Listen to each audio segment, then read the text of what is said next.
Katamba Noya Enkai Sente Benimotemas. Biblos del Sion, Luna del Sion. Tolina Tato Jovina Akamba Grumas Resta Ana Urate Loete del Noya Rugusta Sente Shubaka. Citamo Mas Cosate Vogos Miss. Que la lumière soit avec tous en ce jour. Le monde est dit monde parce que tout simplement il appartient à quelqu'un. Si des nations tout entières symbolisées extérieurement appartiennent aux hommes comme dotation du monde intérieur et comme nomination par les esprits divers à la souveraineté de l'esprit Père de tous.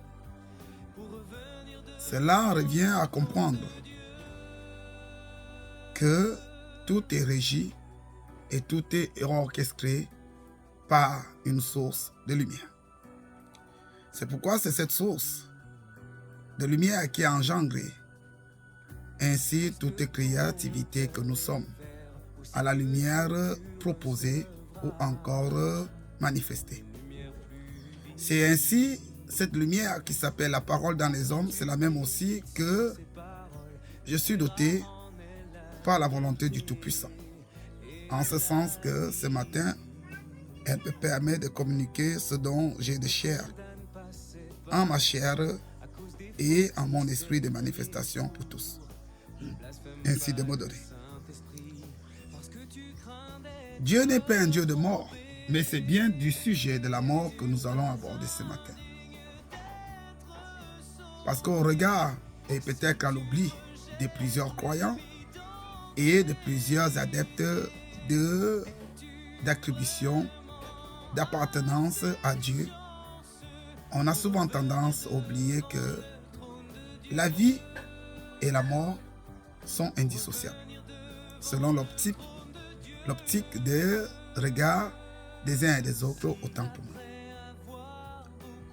En cela, nous devons comprendre dès lors qu'aussi vrai qu'une herbe peut pousser le matin au soir coupée, ainsi nous les êtres humains, nous avons aussi le souffle naturel dans notre existence naturelle, donc nous ne sommes pas exemptés ou encore écartés de cette logique naturelle de fonctionnement des choses de toute nature.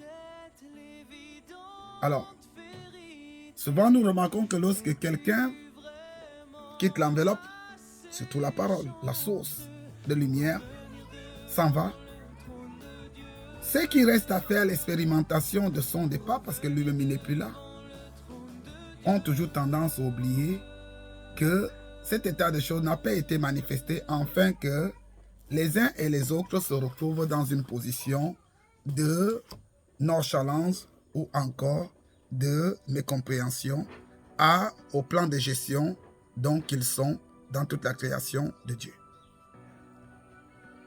Nous n'allons pas expliquer ce matin au fait l'intitulé mot Dieu, car nous sommes sur le sujet de la mort et de la vie.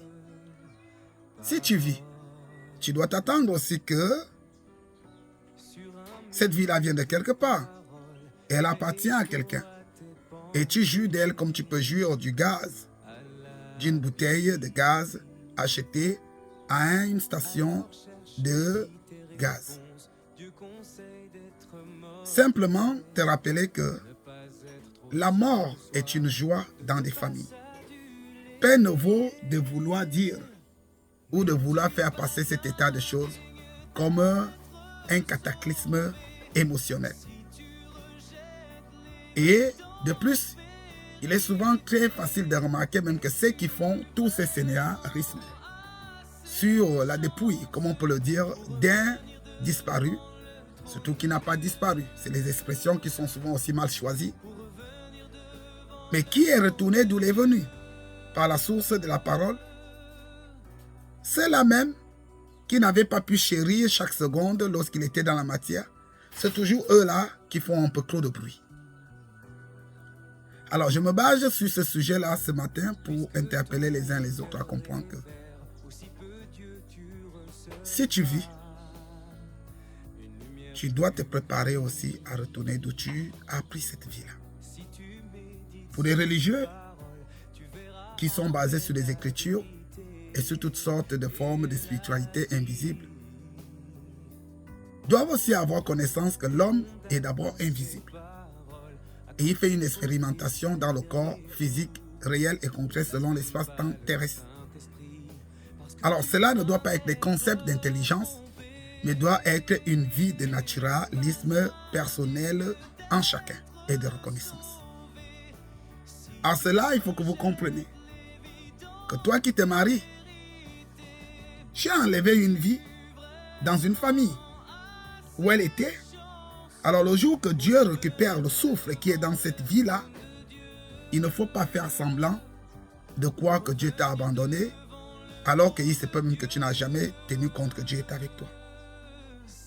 Parce que tu n'as jamais su que la parole qui est dans un homme, avec laquelle on tisse chaque lien, un matin cette parole doit retourner à la source d'où elle a été tirée pour t'être donnée, comme un fruit de vie.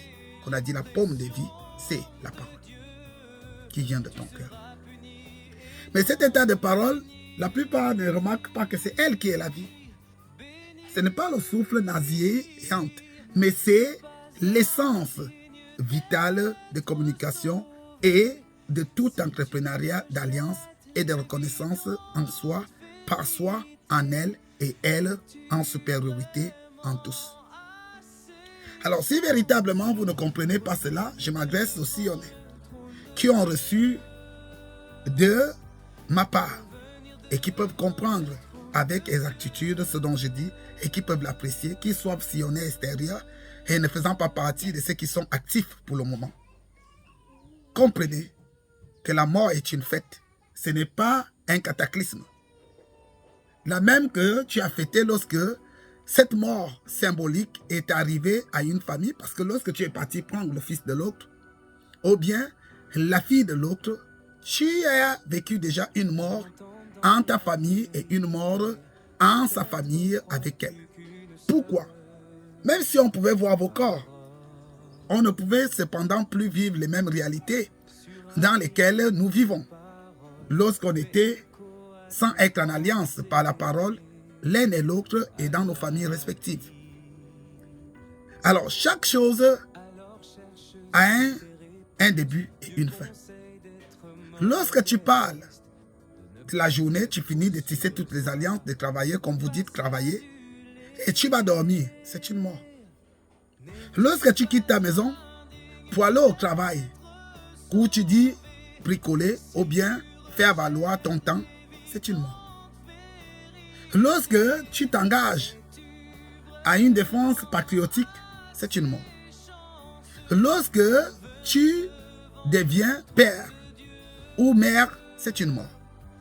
Mais pourquoi ces morts-là produisent tant de joie plus que d'autres? C'est parce que tout simplement, la vie dont vous avez n'est pas reconnue à la source de la vie, mais plutôt à l'intelligence de faisabilité, de compatibilité dans votre organisme de matière terrestre. Alors, vous n'avez pas peur de la mort, vous avez peur d'abandonner ce dont vous croyez que vous vous êtes amassé. Et c'est ça qui crée souvent un regret, et c'est ça qui amène souvent des douleurs incomprises et des manifestations qui ne sont même pas loyales, parce que lorsque l'autre vivait, vous n'avez pas de telles manifestations envers lui. Mais lorsqu'il va partir, vous achetez des cercueils, vous pleurez, et chose de plus regrettable de remarquer que ceux qui disent même être endeuillés, ce sont eux aussi qui passent sur les réseaux sociaux. Quel genre de deuil peux-tu pouvoir vivre dans ton âme et ton esprit, parce qu'une âme et un esprit se sont séparés? Bon, et tu as encore la possibilité de mettre même des annonces de compassion émotionnelle tu as le temps de manifester cela à l'intérieur de toi pour les réseaux sociaux.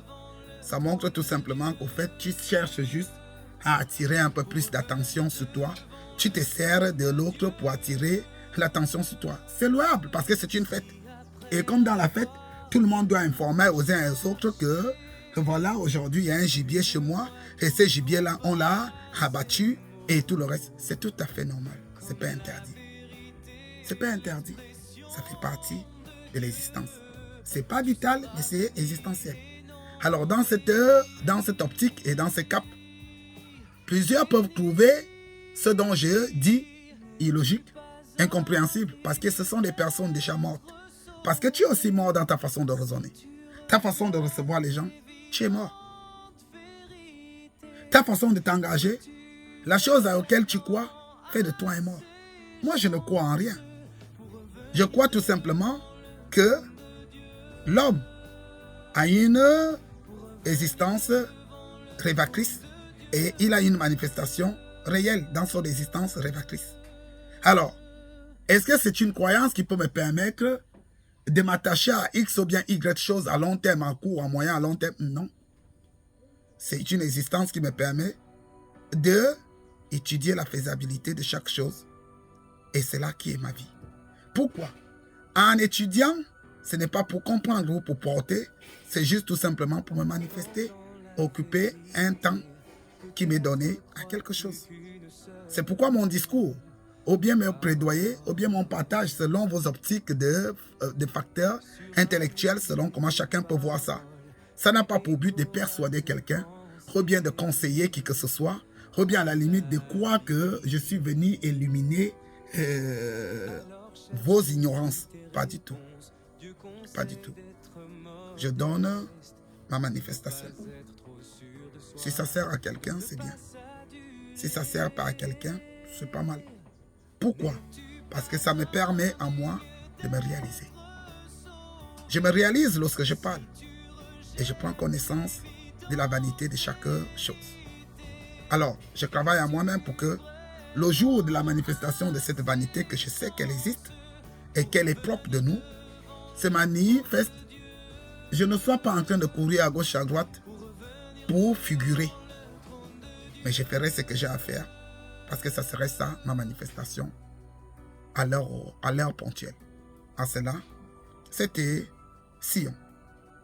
À la voix, ce matin, au royaume de Sion, pour les Sionnais et pour les Sionnais sans reconnaissance et les Sionnais avec reconnaissance et les Sionnais actifs. Pour la mémoire de mon retour. Si je suis arrivé, je sais que je dois partir.